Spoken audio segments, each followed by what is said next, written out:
오늘은 이것이 복음이다 두 번째 설교로 율법인가 은혜인가 라는 제목을 가지고 여러분들과 함께 말씀을 나누도록 하겠습니다. 여러분 혹시 C.S. 루이스라는 분 혹시 아시나요? 이 시대를 사는 그리스도인이라면 이분이 누구인지 정도는 알아야 될 만큼 대단히 기독교에 영향력을 많이 끼친 분이십니다. 대단히 중요한 기독교 변증가이신데 이분은 옥스퍼드 대학에서 공부를 하셨고 캠브리지 대학에서 철학과 문학을 가르치신 분이십니다. 공부 좀 하셨죠? 네, 공부 좀 하신 것 같아요. 네, 세계 최고의 지성이라고 할 수 있는 이분이 늦은 나이에 한 50대 때 예수님을 믿게 되어졌고 기독교를 변증하는 대단히 위대한 하나님의 사람이 되어졌습니다. 그분이 한 번은 강연에서 이런 이야기를 했어요. 저는 태양이 떠오르는 것을 믿듯 기독교를 믿습니다. 그것을 보기 때문이 아니라 그것에 의해서 다른 모든 것을 보기 때문입니다 라고 이야기를 했어요. 여러분, 매일 태양이 떠오르니까 우리가 태양이 있다는 걸 믿잖아요. 그런데 태양이 떠오름으로 인해서 우리가 누릴 수 있는 축복이 뭐죠? 은혜가 뭐죠? 세상을 볼 수 있는 거예요. 세상을 볼 수 있는 것입니다. C.S. 루이스가 그렇게 이야기를 했어요.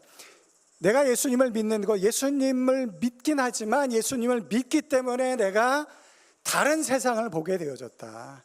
세상을 올바로 보게 되어졌다. 이제 그런 말을 이렇게 비유적으로 설명을 한 것이죠. 새로운 세상이 나에게 열려졌다 라고 그렇게 이야기를 한 것입니다. 제가 이것이 복음이다라는 주제의 말씀을 선교하면서 단지 복음 그 자체가 무엇인지, 복음은 이런 거야 라는 것에만 설명하려고 하는 게 아니고 여러분들이 이미 복음이 뭔지는 많이 알고 있어요. 다 대부분 알고 있을 것입니다. 그 복음을 다시 한번 기억함으로 그 복음으로 세상을 볼 수 있는, 새로운 세상을 볼 수 있는 그런 은혜가 여러분들 가운데 이루어지길 주님의 이름으로 축원합니다. 제가 그래서 이 시리즈를 설교하는 것이에요. 제가 오늘 설교를 시작하면서 이런 질문을 한번 던져보고 싶은데, 여러분 사람이 잘 변하나요? 일부 예배 때는 참여하신 분들이 다 웃으시더라고요. 왜 웃으시는지 잘 모르겠는데 웃으시더라고요. 여러분 사람이 잘 변하나요? 참 어려운 질문입니다. 목회자인 제가 항상 고민하는 질문이에요. 왜냐하면 기독교 신앙은 변화를 만들어내고자 하는 것이잖아요. 그러니까 어떻게 하면 성도분들이 변할 수 있을까? 내가 변할 수 있을까? 이제 그걸 고민하는 것이 목회자에게 주어진 가장 큰 고민거리입니다. 사람은 잘 변하는가? 아마도 우리의 답은 사람은 잘 변하지 않는다. 이것이 아마 우리에게 주어진 보편적인 답이 아닐까 그렇게 생각을 합니다. 그걸 확인하는 걸 제가 한번 시간을 드려볼까요? 남편, 아내를 한번 쳐다보시면 아닌 것처럼 너무 조용하신데 잘 변하지 않습니다. 왜 잘 안 변하지? 그런 마음이 들 만큼 잘 안 변해요. 그런데 고린도후서 5장 17절에 놀랍게도 이런 말씀이 있습니다. 우리 다 같이 한번 읽어볼게요. 시작.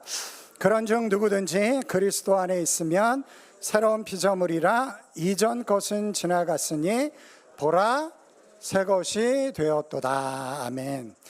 여러분, 이 말씀에 근거하여 여러분은 새로운 피조물이 되셨나요? 다시 한번 말씀 보여주실래요? 이 말씀은 분명히 우리들 가운데 이야기하고 있어요. 그런즉 누구든지 그리스도 안에 있으면, 여러분 그리스도 안에 계신가요? 그것이 사실이다라고 한다면 그 사람은 새로운 피조물이다 라고 성경은 너무 명확하게 이야기를 하고 있어요. 이전 것은 지나갔으니 보라 새 것이 되었도다, 이렇게 이야기를 하고 있어요. 제가 다시 한번 질문해 보겠습니다. 여러분, 이 말씀에 근거해서 여러분은 새로운 피조물이 되셨나요? 네라고 대답하시면 너무 감사합니다. 그런데 때로는 자신이 없어요. 네라고 대답하기가 너무 부끄럽기도 하고 그렇게 말하는 것이 좀 이렇게 어렵기도 합니다. 그러나 누가 저에게 이 말씀을 가지고 질문한다라고 한다면 저는 자신 있게 네라고 대답할 수 있습니다. 저는 주님 안에서 새로운 피조물이 되었습니다. 이전 것은 지나가고 새 사람이 되었습니다. 저는 그렇게 자신 있게 이야기할 수 있습니다. 제가 그렇게 이야기할 수 있는 근거가 뭔지 아세요? 근거가 21절에, 고린도후서 5장 21절에 기록되어져 있어요. 우리 다 같이 한번 읽어보겠습니다. 시작. 하나님이 죄를 알지도 못하신 이를 우리를 대신하여 죄로 삼으신 것은 우리로 하여금 그 안에서 하나님의 의가 되게 하려 하심이라. 죄는 우리가 갖고 있는데 하나님이 그 모든 죄를 꺼집어내서 그걸 누구에게 넘겨줬어요?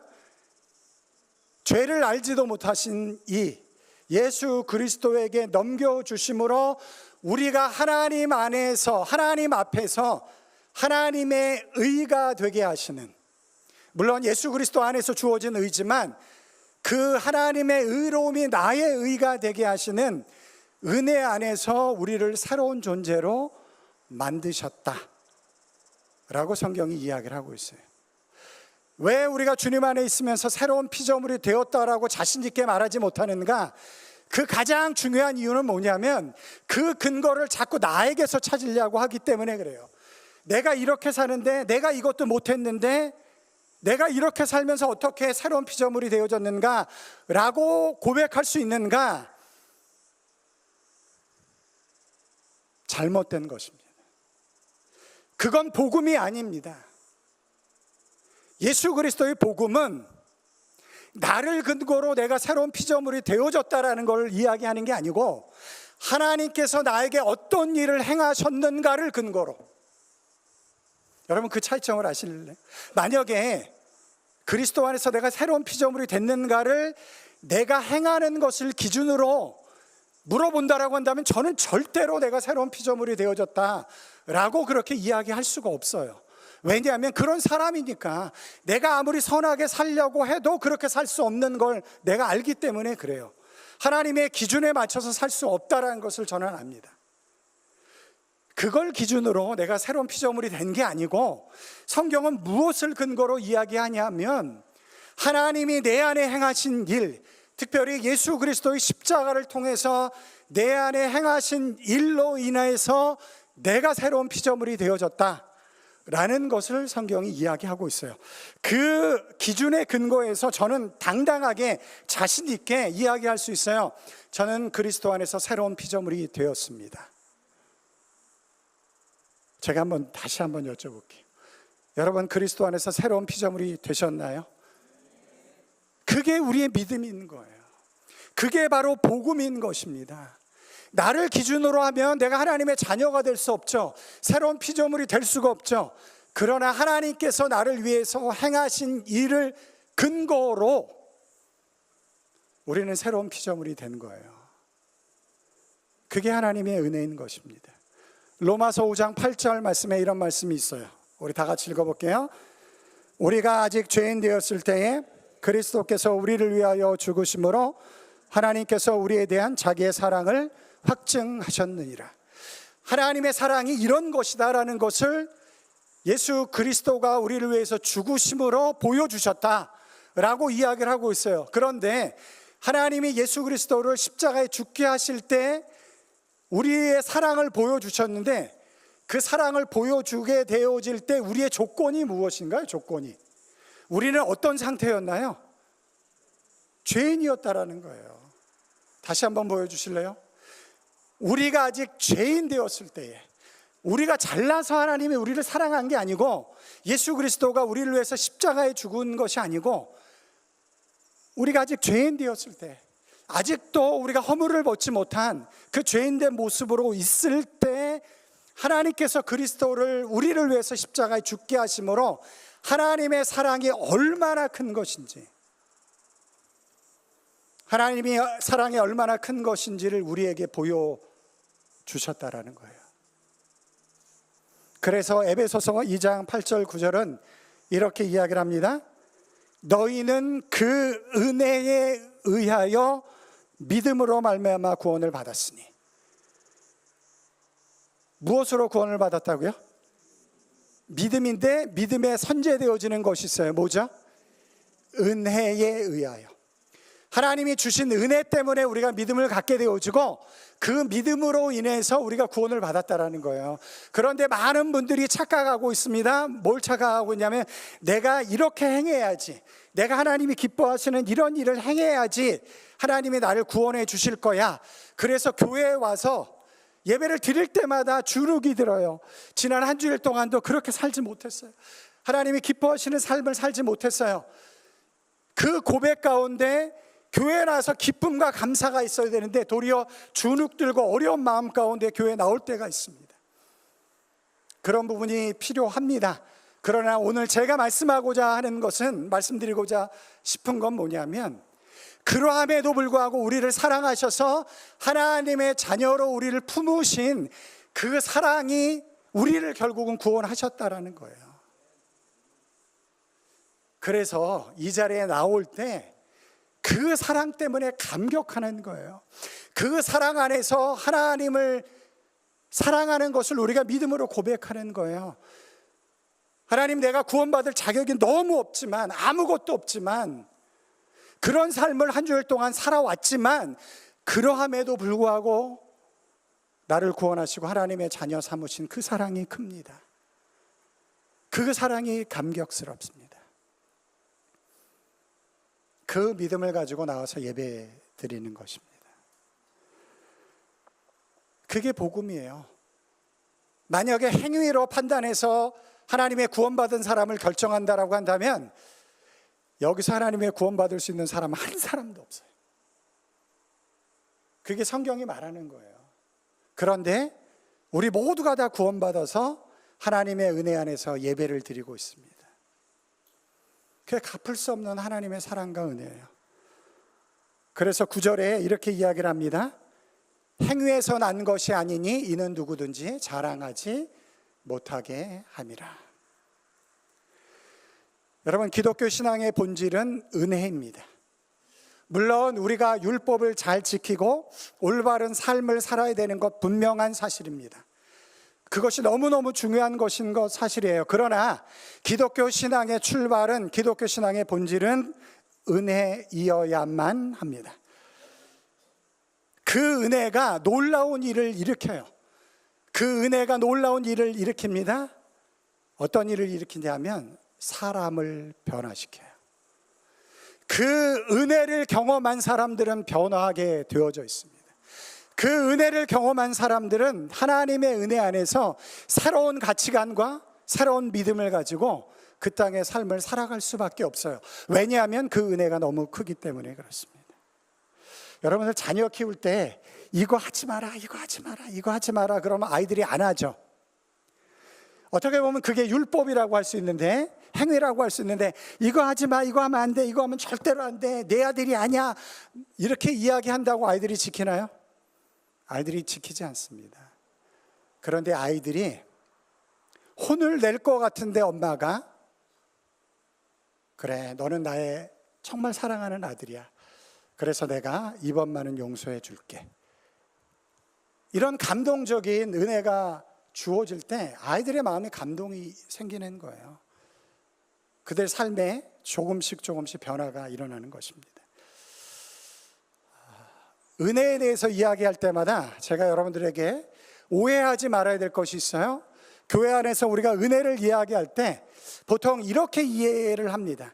예배 중에서 받는 어떤 감동, 아니면 어떤 일을 쉽게 처리해 가는 것, 이런 거를 은혜라고 주로 이야기를 해요. 그러나 교회에서 또 성경에서 말하는 은혜는 그 정도 차원의 은혜를 이야기하는 게 아니에요. 정말 상상할 수 없을 만큼 큰 은혜를 우리가 이야기를 하는 것입니다. 로마서 8장 30절 말씀이 그것을 기록하고 있는데 우리 다 같이 한번 읽어볼게요. 시작. 또 미리 정하신 그들을 또한 부르시고 부르신 그들을 또한 의롭다 하시고 의롭다 하신 그들을 또한 영화롭게 하셨느니라. 여러분, 이 말씀이 누구에게 주신 말씀이죠?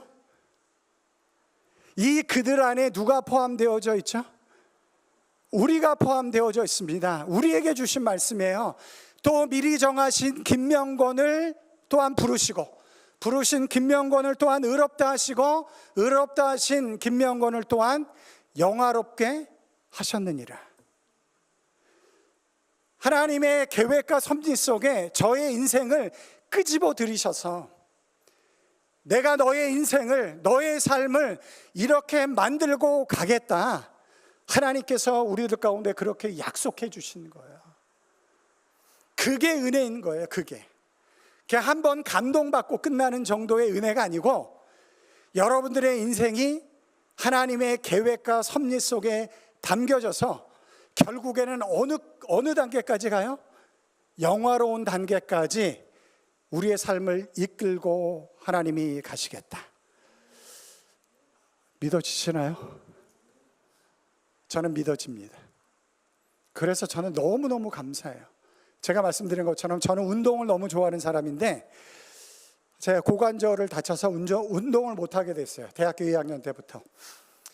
언젠가 제가 천국에 가서 영화로운 몸으로 제 몸이 변화되어질 것입니다. 그때 제가 아마 운동을 할 수 있을 걸 저는 기대하고 있어요. 그래서 제가 야구를 좋아하는데, 천국 가면 제가 야구를 정말 신나게 해보려고 해요. 그런 기대가 저에게 있습니다. 그런 감사함이 저에게 있어요. 왜냐하면 하나님께서 저를 영화로운 단계까지 이끌고 가실 것을 저는 믿기 때문에 그렇습니다. 여러분, 그게 복음이에요. 그게 하나님의 은혜입니다. 31절 말씀 우리 다 같이 읽어볼까요? 다 같이 시작. 그런즉 이 일에 대하여 우리가 무슨 말 하리요? 만일 하나님이 우리를 위하시면 누가 우리를 대적하리요? 누가 저에게 기독교 신앙이 무엇이냐 한마디로 정리해달라, 그렇게 이야기를 하면 저는 이렇게 이야기를 합니다. 하나님이 우리를 위하신다라는 것을 알아가는 것이다. 하나님이 우리를 위하신다라는 것을 알아가는 것이다. 그것이 기독교 신앙의 본질이다 라고 저는 그렇게 이야기를 합니다. 하나님이 여러분을 위하시나요? 하나님이 여러분을 위하시나요? 하나님이 여러분을 위하십니다. 자기 아들을 내어놓을 만큼 하나님이 여러분들을 위하십니다. 그러니 하나님이 얼마나 여러분들을 위하시겠어요. 물론 우리가 살아가면서 때로는 어려운 일, 힘든 일을 만나기도 합니다. 우리가 그걸 다 깨달을 수는 없어요. 그러나 성경은 분명히 우리들 가운데 부르시고 의롭다 하시고 영화롭게 하신다. 더 나아가서 하나님이 우리를 위하신다. 그래서 저는 그 하나님을 붙잡고 살아갑니다. 때로는 어려운 일, 힘든 일이 닥치지만 너무 두려워하지 않아요. 왜냐하면 내 인생이 하나님의 섭리와 계획 속에 담겨져 있음을 믿기 때문에 그렇습니다. 그래서 모든 것을 합력해서 선을 이루시는 하나님의 은혜의 역사가 저에게 이루어질 것을 저는 확신합니다. 오늘 본문에서 우리는 삭개오라는 사람을 만나게 되어져요. 너무 잘 아는 사람입니다. 이스라엘이 로마의 점령을 받아서 로마의 통치를 받고 있을 때 로마의 앞잡이가 되어져서 로마 정부를 위해서 세금을 걷는 사람이었습니다. 이스라엘 백성들이 좋아할까요? 분명히 좋아하지 않았습니다. 경멸했습니다. 그런 사람이었습니다. 세금을 정당하게 걷는 정도가 아니고 세금을 더 많이 걷어서 로마 정부에 바칠 만큼 바치고 나머지 더 거둔 세금은 자기 주머니에 넣는 그런 사람들이 굉장히 많았다라고 합니다. 이 삭개오는 세리장이었어요.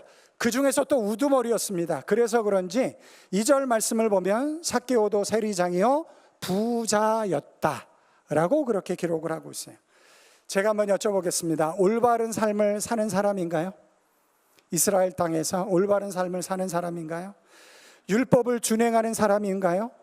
하나님이 기뻐하시는 삶을 사는 사람인가요? 그렇지 않습니다. 그렇지 않아요. 삭개오의 인생의 가치와 목적은 아마 돈과 권력이었던 것 같습니다. 그것만 있으면 진짜 행복하게 살 수 있겠다라고 생각했던 것 같아요. 그래서 하나님도 등지고 민족도 등지고 그 일을 열심히 했습니다.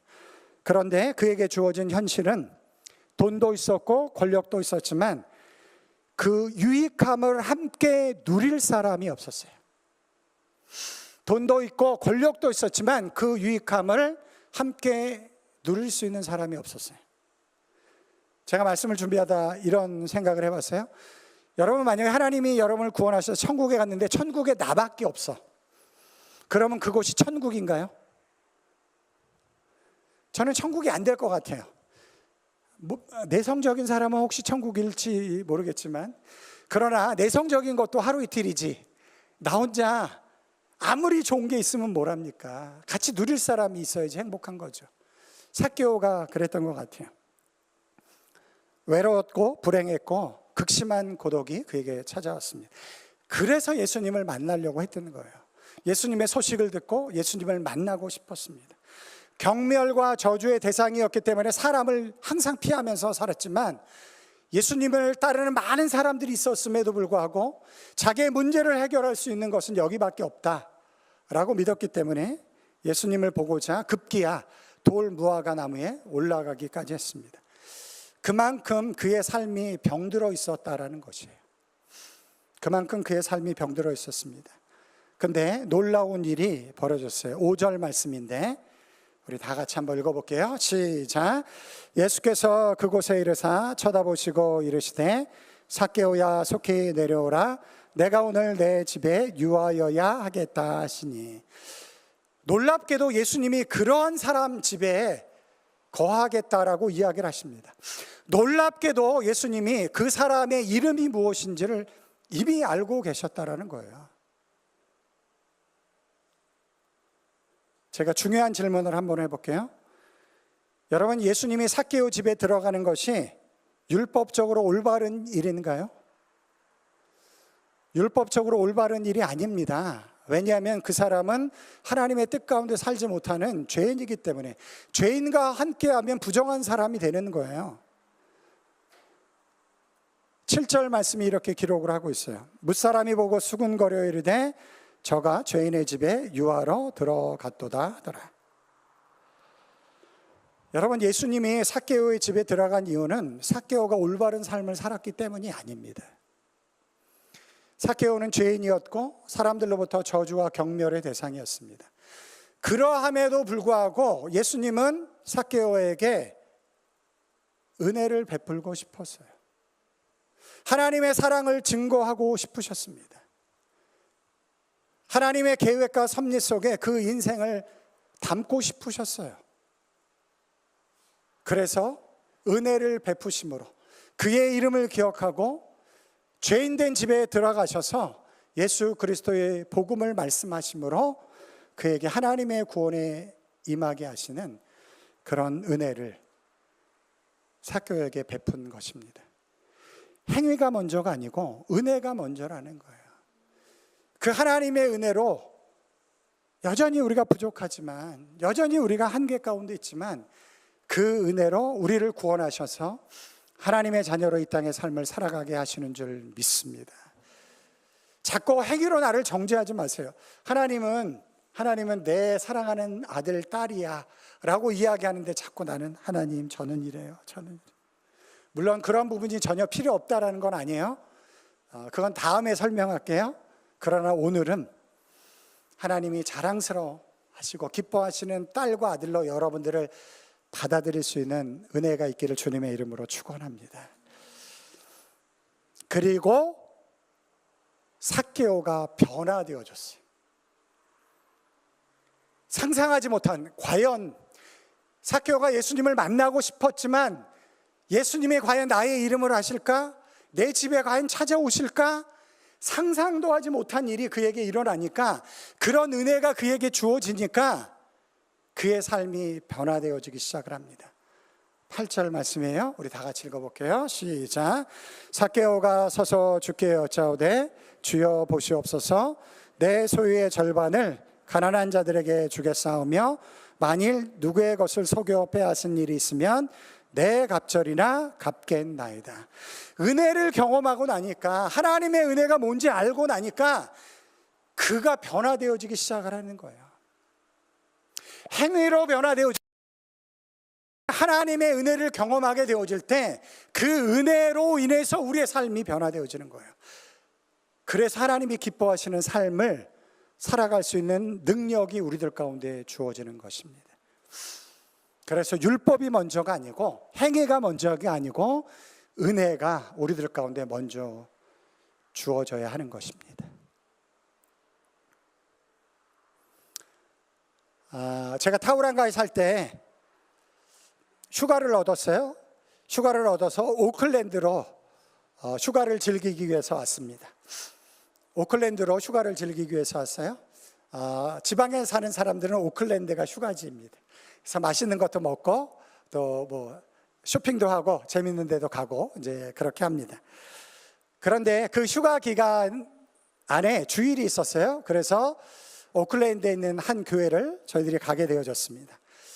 그날 성찬식이 있었습니다. 이제 성찬위원이 성찬기를 들고 저희 앞으로 왔어요. 딸 그리고 저희 집사람 저에게 성찬을 줬어요. 그리고 지나가는 거예요.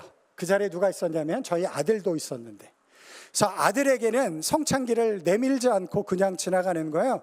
그래서 왜 그냥 지나가시지? 그래서 우리가 좀 당황했어요. 그런데 뭐 그 순간 성찬 안 했어요 뭐 이렇게 이야기하기가 좀 그래서 그냥 이제 지나갔습니다. 예배를 마치고 나서 우리 가족들이 함께 점심을 먹으면서 토론을 했어요. 왜 이제 저희 딸이 왜 오빠 앞에서는 그냥 성찬위원이 지나갔을까? 이제 우리 같이 토론을 하기 시작했습니다. 내린 결론은 이랬어요. 그 당시 저희 아들이 대학생이었기 때문에 머리가 좀 길었습니다. 머리가 좀 이렇게 길었어요. 그리고 휴가철이라고 해서 옷도 대충 입었습니다. 또 대학생 때라서 멋을 내다 보니까 노란 뿔테 안경을 끼고 이제 이렇게 예배에 참석을 했어요. 아마 성찬위원이 보시기에 성찬에 참여할 만한 사람이 아니다 라고 생각을 하셨던 것 같아요. 그래서 그냥 지나갔어요. 그게 우리가 내린 결론입니다. 그냥 잊어버리고 갈 상황이 아닌데 그냥 딱 지나간 걸 보면 그것이다 라고 이제 우리가 결론을 내렸어요. 여러분, 근데 그런 일들이 우리 교회 안에서 종종 일어납니다. 우리 교회 안에서 종종 일어나요. 하나님의 은혜로 우리가 구원을 받아서 여전히 부족한 모습으로 하나님의 은혜 안에서 조금씩 변화되어지는 삶을 사는 것이 우리인데, 교회에 오니까 자꾸 보여지는 모습으로 아니면 그 사람이 행하는 것으로 자꾸 판단하고 비난하고 정죄하는 일들이 교회 안에서 종종 일어난다라는 거예요. 그래서 그 사람의 믿음이 성장하는가? 그 사람이 변하는가? 그렇지 않은 경우가 너무 많아요. 도리어 그것 때문에 교회를 떠나는 일들이 너무나 많이 일어납니다. 복음은 은혜로부터 시작되어집니다. 받을 자격이 없는 우리에게 하나님의 은혜를 내리셔서 새로운 삶을 살게 하시고 하나님의 은혜를 누리며 살게 하시는 그런 축복을 우리가 누리면서 살아가는 거예요. 그렇다고 해서 우리가 도덕적으로 율법적으로 완전하냐? 그렇지 않습니다. 그런데 우리는 자꾸 우리가 행하는 행동으로 누군가를 자꾸 판단하려고 해요. 나도 못하면서. 그래서 때로는 성도를 실족시키기도 하고 공동체에 어려움이 찾아오기도 합니다. 삭개오의 이야기를 예수님은 이렇게 마무리 짓습니다. 10절 말씀인데 다 같이 읽어볼게요. 시작. 인자가 온 것은 잃어버린 자를 찾아 구원하려 함이니라. 이게 복음이에요. 우리도 잃어버린 자였습니다. 그러나 하나님의 은혜 안에서 하나님의 자녀가 되어졌어요. 그 은혜로 하나님의 자녀가 되어졌고 믿음의 공동체를 이룬다고 한다면 우리 공동체 안에 은혜가 가장 우선되어지게 하시는 그런 복음의 역사가 우리들 가운데 이루어져야 될 줄 믿습니다. 그런 주님의 교회가 되어야 될 줄 믿습니다. 은혜가 먼저입니다. 누군가를 볼 때마다 항상 마음속에 기억하십시오. 은혜가 먼저입니다. 은혜가 먼저입니다. 우리 사랑하는 가족들 또 이웃 사람들을 볼 때마다 은혜가, 그 믿음을 가지고 하나님의 은혜를 담아낼 수 있는 복된 삶을 살아가길 주님의 이름으로 축원합니다.